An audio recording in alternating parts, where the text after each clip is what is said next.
everyone, and this is welcome to the second part of us going through the museum.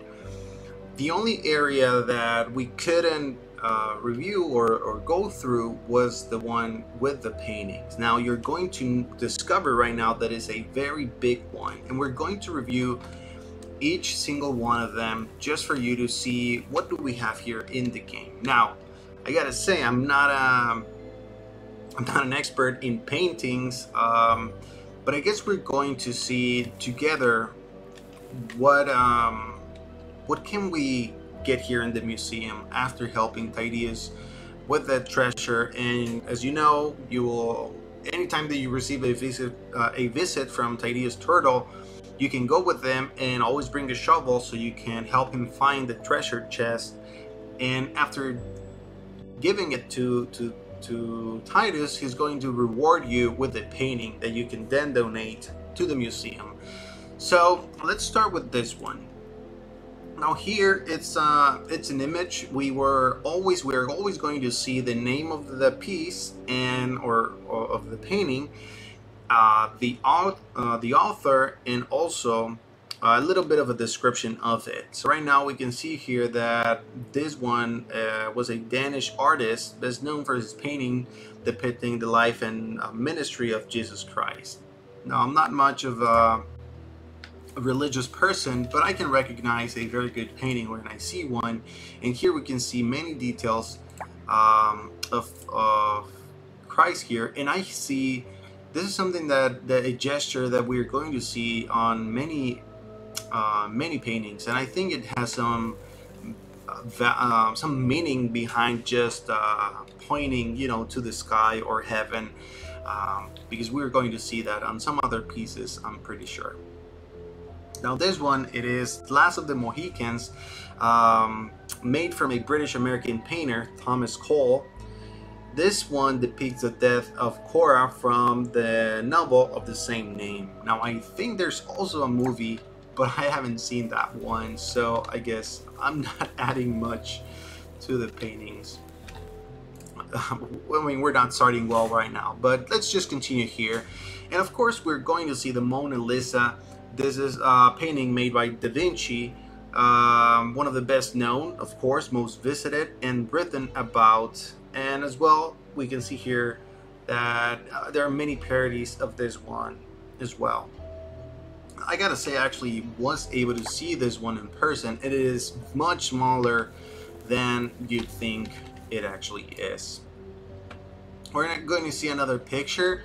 Right now I can see something that's very interesting here with this painting, which is the face of this girl looking at the dog. Like they're sharing kind of a secret or something. Maybe this watermelon wasn't from them, and they're just looking to each other, like in that funny way. All right, let's just continue on this line. Now this one, it's also a very famous one. I think it's very interesting to know that this is actually a woodblock print. So this is not painting made in a traditional sense or with following the same technique that many other paintings that we'll see here actually did. It's very interesting as well. A lot of very good forms. We can see some contrast in colors, even though it's just using kind of just one color palette, which is just blues. So it looks very fresh. Like, I think this is one image that would have a replica or something like similar. It'll brighten the room where you add this one. It looks very interesting. Now we'll see another one here, and this is one from another very famous painter. This is Michelangelo, and this is, I know it is actually, it was made on the ceiling, and we actually see here that it is one of frescoes on the Sistine Chapel ceiling. And these, I believe, are not even as big as you can imagine or you would imagine. They are representing a lot of different moments from biblical moments, I think, or stories. But this one is also very interesting. Now we're going to see some other paintings, like in this one. I've never seen this one before. We can see that this was made by an American painter, Georgia O'Keeffe. Created this painting where she enlarged flower blossom to an optical extreme in 1924. So now, after reading the explanation, it kind of makes sense. Like at first, it feels more like you know, like something very intense, like fire related. But knowing that it is based on a flower, it just makes sense. Like you can see the actual parts of it. Here we have a self-portrait. It says that it's full of anxiety and recently declared bankrupt. Rembrandt painted this self-portrait in 1660. It is very sad to know, like this is almost, I don't think it's a rule, but it's very common to know that famous painters were not famous or even, you know, recognized when they were alive. And we can see here, you know, being a case of Rembrandt as well. Here we have the arrangement in gray and black. Best known under its colloquial name Whistler's Mother, it was created by the American painter James Whistler in 1871. I mean, I gotta say, I'm you know, I'm an artist myself, never more like related to the digital arts, which, you know, by now are not in the same, I guess, room as these guys who, you know, actually use something that it is very, I guess they're using their hands in a different way, and for many reasons they don't, I think they're regarded in a higher standards, I would say. But one thing we have in common is the look of our moms. Like they like, it seems like she would have wanted this guy to be something else. Maybe I'm just projecting myself, but you know, funny to see a very serious mom, and she's being painted in a very cool, with a very cool technique. You know, I would have expected a smile at least. Now, I'm not upset. I'm just saying. Now this is the apotheosis of war. It is depicting a pile of skulls outside of the walls of a city. This is a Russian war artist, Vasily, I'm not gonna, Vereshchagin maybe, painted this in 1871. Now I think I'd like to see this one like in full. Like I'd like to see the technique, because it looks very interesting from this, you know, right here in the game. And of course, I mean, it is a if I should add my 2 cents here, it looks very, I would say, scary, but it's not using colors that we're used to see in scary paintings. Like, in a way, it does remind me more of a beach than death. And I think that's where colors are very important when you're designing something, because they will, you know, elevate or bring something down. Now this is the vase with 12 sunflowers made by Van Gogh. Van Gogh painted the sunflower works to decorate his studio in Arles. I mean, there are going to be many names that I'm just going to butcher. Let's just accept that. I sometimes butcher English with my pronunciation, so don't expect me to do better with Russian and French, or I think he was from Holland, something like that, the Netherlands.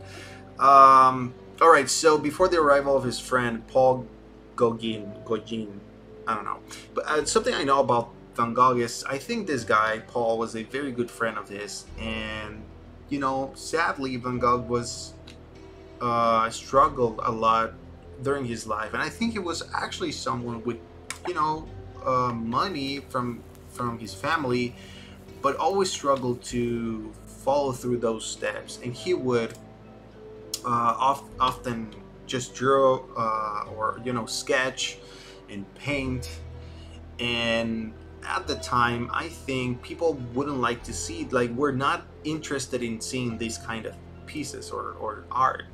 That's why, you know, when he died, he was not even, yeah, he's a Dutch one.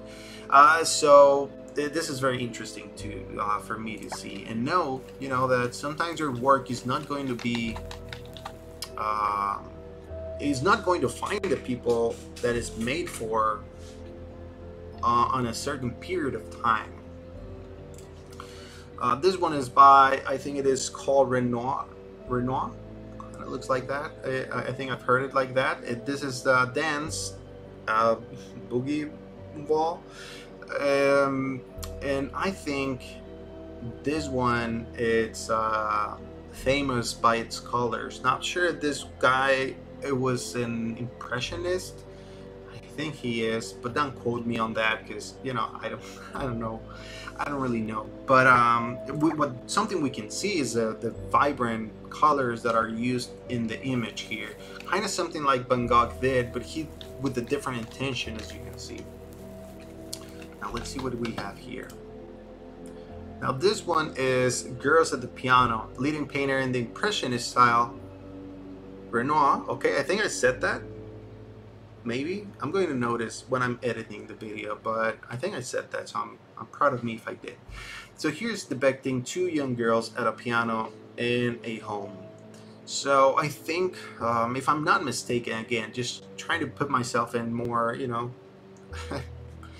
just so everyone can criticize my knowledge, but I think it is something that is impressionist, because it's not making you know, it's not tracing the image, or not maybe tracing, but it is representing what the artist is seeing. Like, he's trying to evoke something, mostly with the colors and the technique, not so much the actual face. So you can see that many features of the face are actually vague in comparison with other pieces of art that are very intense when they're trying to, you know, represent the figure that they're drawing. But not the case with this you know, school of painting or this type of art.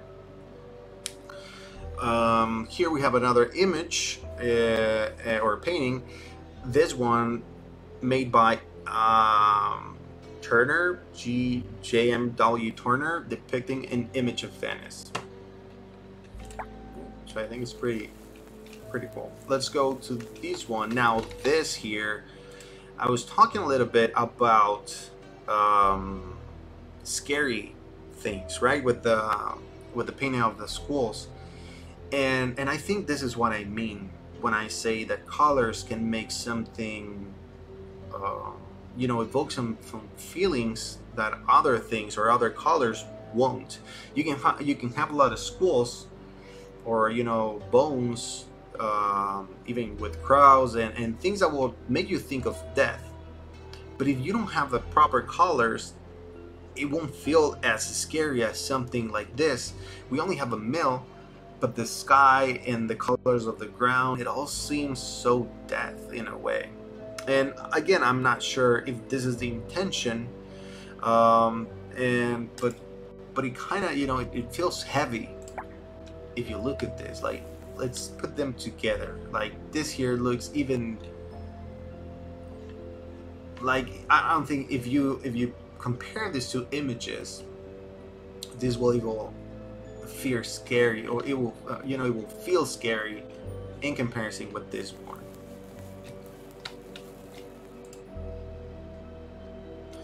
Now we have this painting depicting the influential art dealer Ambroise Vollard, who played an important role in Picasso's early career. Now I'm assuming this was made by Picasso. And we're often, this is something I know as well, not in great detail, but I know that Picasso, it is very famous, not only because of the you know, the last portion of what he did as an artist, but the whole evolution or exploration of techniques. Like this one, like we can remember of Picasso of the things like cubism, where he's, I think this is starting that. Maybe this is something different. I'm not sure of the you know, the actual name of the style, but it does feel like he's representing a figure with shapes that are not often related to that figure, and that's why it is so powerful, because it has many tones. It looks very interesting. Like you can start noticing many features. Could be that, you know, to me, this one, me being an ignorant of art, you know, the fact that he's using yellow for the face, that we have some very angular things here, very vertical on that part, and then it just goes, you know, it changes here the direction in many ways. It is very interesting for, you know, people to see and try to dissect. And if you're looking this at a distance, it looks just way better. Like he had to be working at very different, you know, I picture him as working on this one, looking at a different, I guess, a distance from the painting. Like I often, when I do my stuff, I do it and will never change my position. But this one, you need to keep, you know, checking. It's very cool. Now we have here another piece by Picasso, or another image. And here we can see what I was trying to say on the previous one. It seems like this one just moved past to another, or a heavier moment, where he's not trying to express the actual image with the shapes that he's using. Like we have the classic Picasso reference, where he's like he paints eyes on the front, nose just on a profile view, and just crazy shapes all around. So this one is something I don't, you know, it's harder for me to appreciate. But so let's see here the description, just to be more in context. So this one's created on 1907, and this work shows 5 women rendered with angular and disjointed body shapes. So kind of what I was saying before, like there are a lot of angular shapes. Like here, this one, is she on the front, is she on the side, or maybe is this the back? It is hard to tell. This one here, it is I think something that will enrage many people, because in comparison with everything that we've seen so far, doesn't look like something that should be considered art. But here I know that this guy, you know, or at least it is a very important piece to understand composition, mostly. I mean, again, from my ignorant perception, but you can see some elements that are asymmetric, and just using some shades, or not even shades, just some a small element with color, and how it can feel, I guess, balanced, even though there are many. It's not a symmetrical piece, but still feel balanced.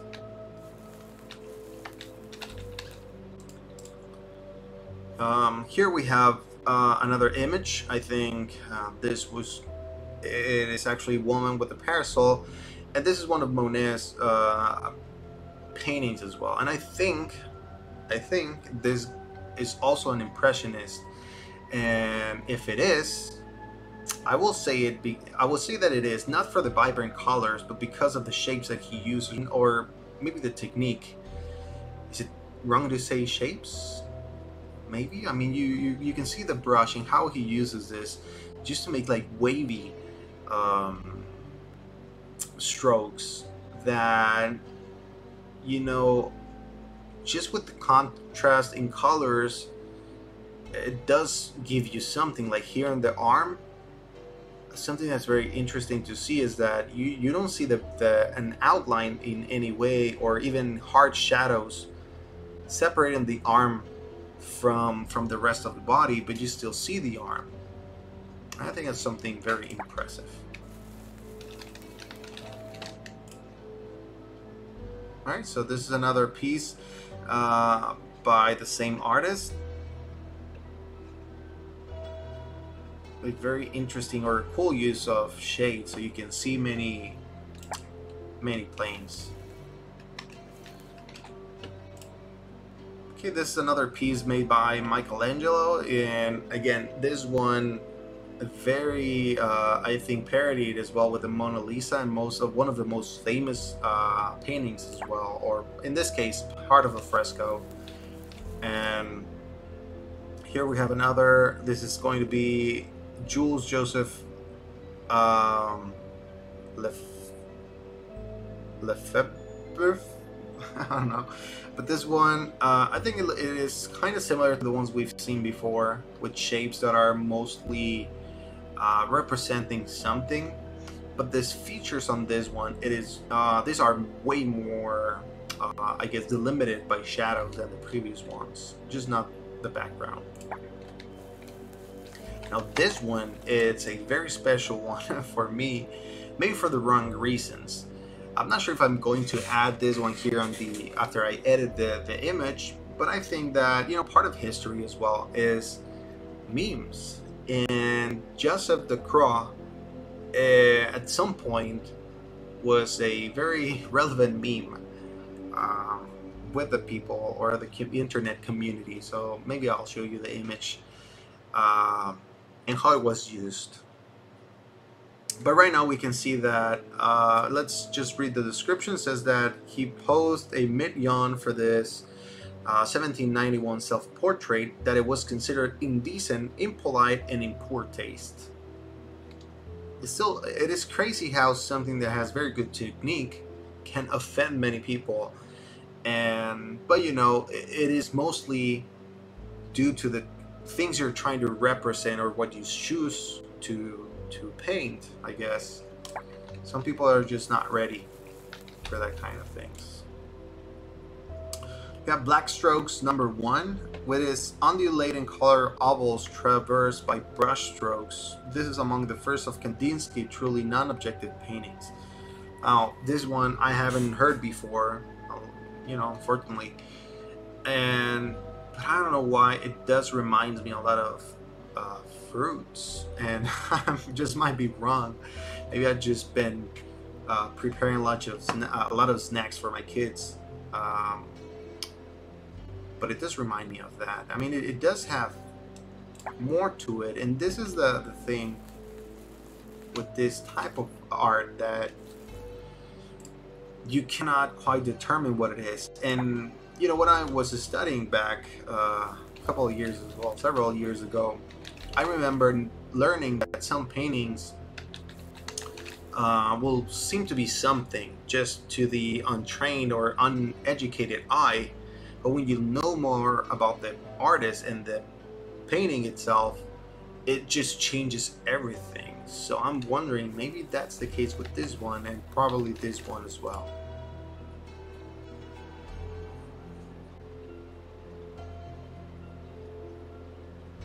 Yeah, so it says here that it was made towards the start of Kandinsky concentration on the use of more precise shapes and lines. And we can see here, I mean, you know, if we compare this with the other one, there are definitely more precise lines and shapes. But I'm wondering, what was he trying to say or do with that one? Now we have another one. This is made by Goya, Francisco de Goya. This is an artist that I saw before. You know, I think I watched a kind of a movie, maybe biographical one. I know that this artist was in between, like his work. I think his work emerged, or he lived through a period of war. I would say maybe, I'm not even sure about Spanish, you know, history, but I think it was through a revolution or something like that. So this one, it's pretty. It is actually, it says here that it was a commission piece by the king, but I've seen Goya art that is very, very scary. Like, you can see what I was saying, that he lived through war, and I think he was even a soldier. I'm not even sure, but I think that's something that happened. We have here the American Gothic. Grant Wood painted this in 1930, depicting a farmer besides his daughter. And yes, I agree with this, often mistakenly assumed to be his wife. I've seen this before, also referenced and parodied in many cartoons. And yes, often one will think that that woman there is his wife. That's not the case.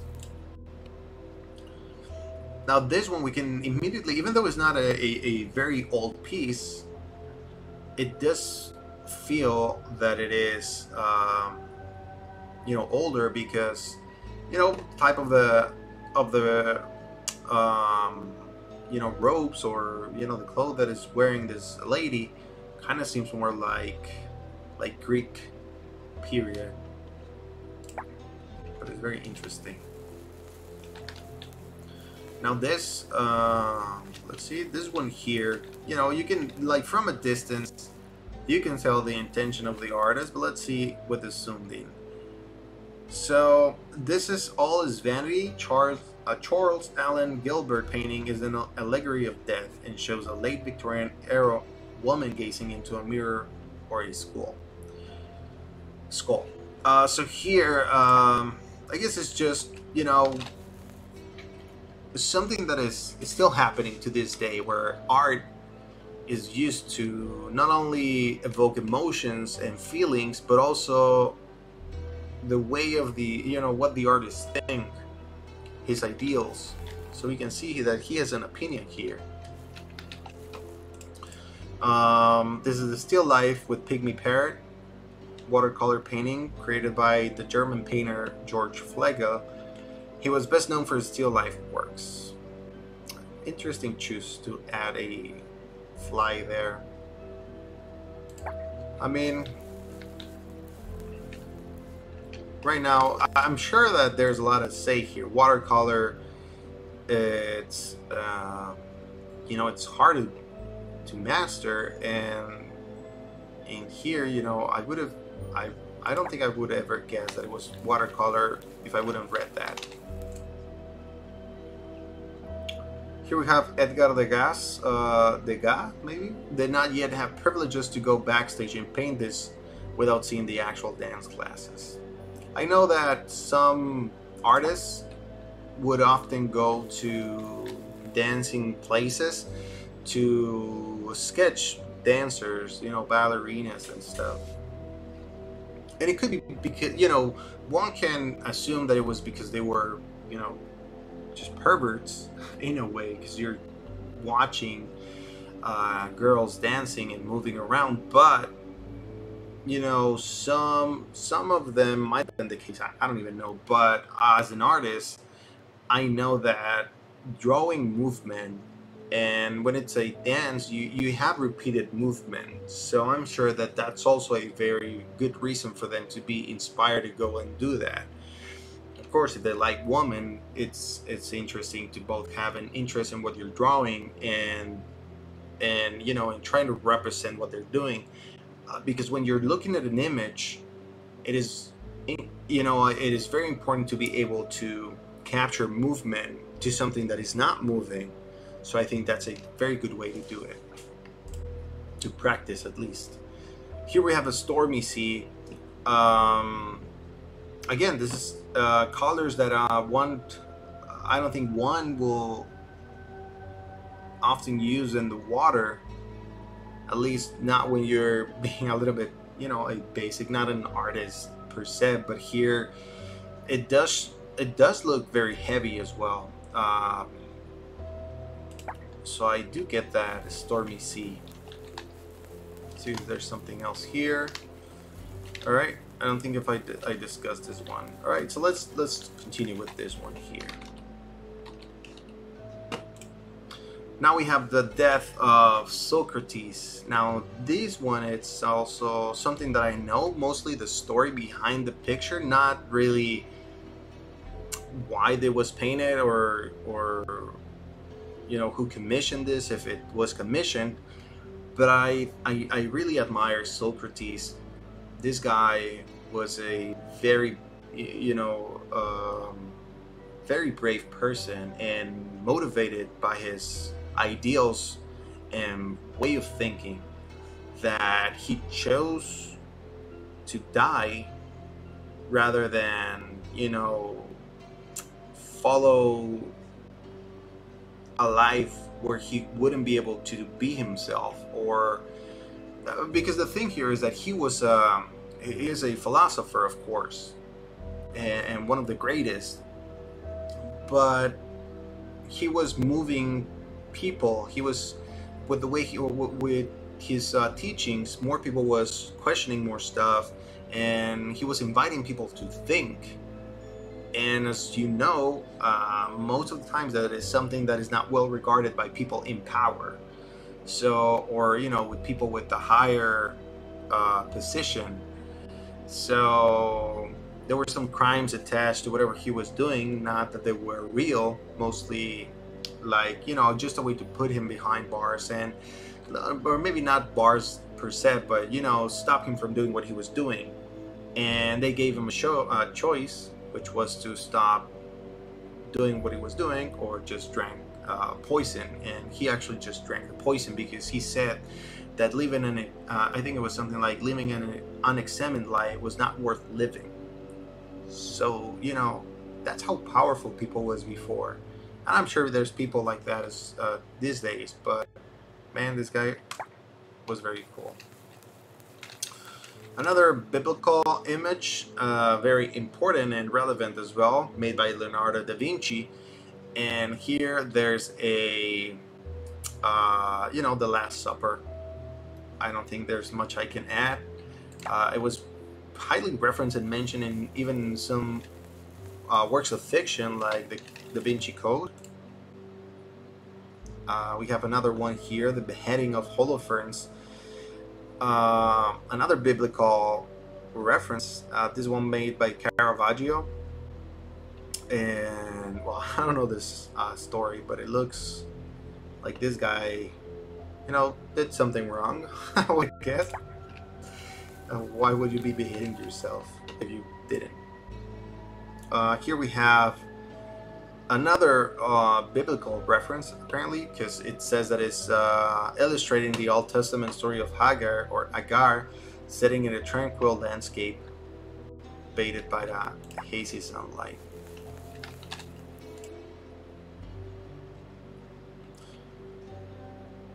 This one, you know, when I see this, it is crazy how it takes me to video games more than history. I'm not sure if this is, you know, I don't know the story of this one either, but I'm a big player of, you know, RPG games or tabletop RPG games, and I know I've seen images like this one at the start of many chapters. So it is very interesting to see this like bleed over to another type of art, which is not high regarded as well, like right now, but you can see very interesting pieces or art when you're looking through, you know, RPG games as well. So hopefully we'll get more attention to those artists.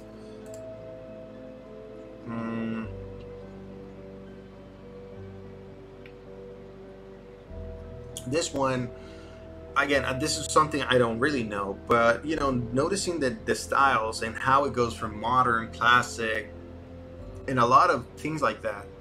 I once heard like a brief history of art, and it's very interesting how it moves through. Like, I'm not going to be very accurate. Don't quote me on anything of this, but if it takes you to actually, you know, explore a little bit more by yourself, so it might be good that I say it. So what I know of art is that it starts in a very basic way, and this is you know, the video that I watched, it was comparing art to video games. So the interesting part about that is that it both started with representations of your daily life or whatever you were trying to do, whatever you were trying to represent with very basic technique. So you can think of prehistoric paintings like in walls like this, when the first civilizations were painting mammoths and people hunting them. It's just like stick figures, right? And if you think of the first type of games, they were representing maybe a tank or spaceships, whatever the game was before, and it was just squares, just like maybe three squares, and it was shooting something that was not even a round figure, another square. um, and that's like the most basic thing, and then you start building upon that, and you get to the point where realism is very important. And maybe you can see this on video games right now, and also on art, where this one is not like highly realistic, but I'm sure you've seen some, like the ones we have here, where faces and everything has a lot of detail. So we've seen that as well in video games. And then, from that point, artists, like, I'm not sure, it might be that they're bored, that they're not interested in just representing something that they can see.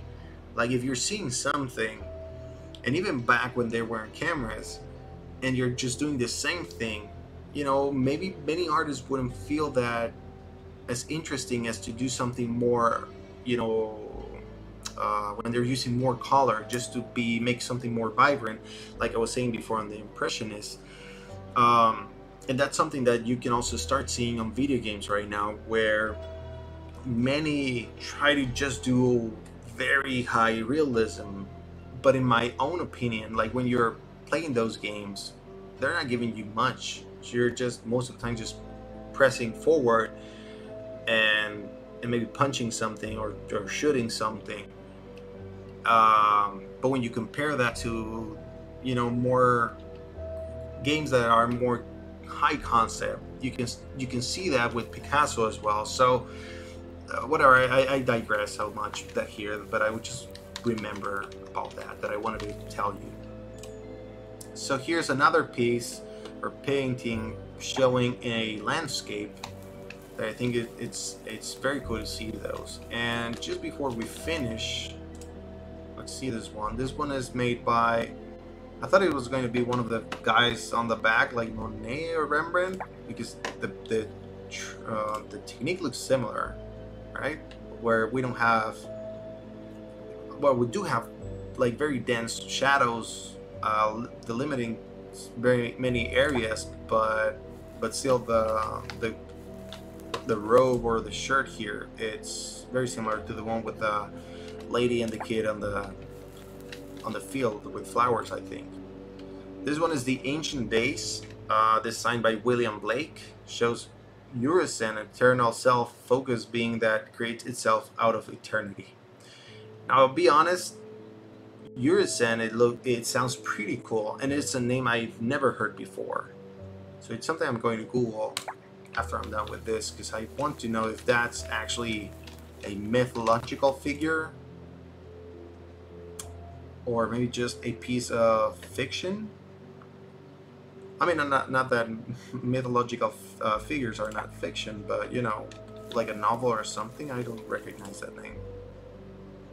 So finally, The Time of the Lilacs. Sophie Anderson was a French-born artist who specialized in painting of children and women, typically in rural settings. So this is something that I mean, might not be even the case, but I think that most people, like talking back to Van Gogh, we're used to this, like just cute paintings or beautiful paintings where you have, a girl with beautiful colors, and most of the buyers will go to try to get these when they were buying art.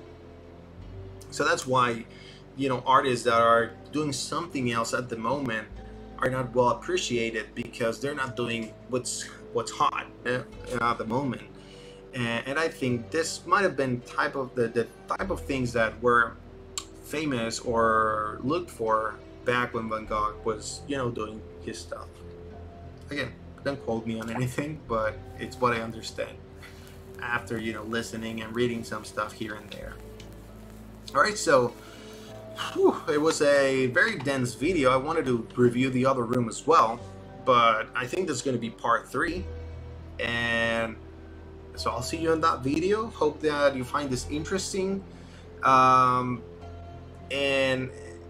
again, I mean, I'm not trying to sound smart or anything. If you know, if anything, I just want to let you know that I don't know what I'm talking about here, just expressing what I've heard and my own opinions. So, but hopefully this worked in a way for you, or it's helpful. Maybe it gets you interested in learning more, so you don't make a fool of yourself like I'm doing right now. But again, we'll be checking the other room in another video, and until then, I'd like to say goodbye.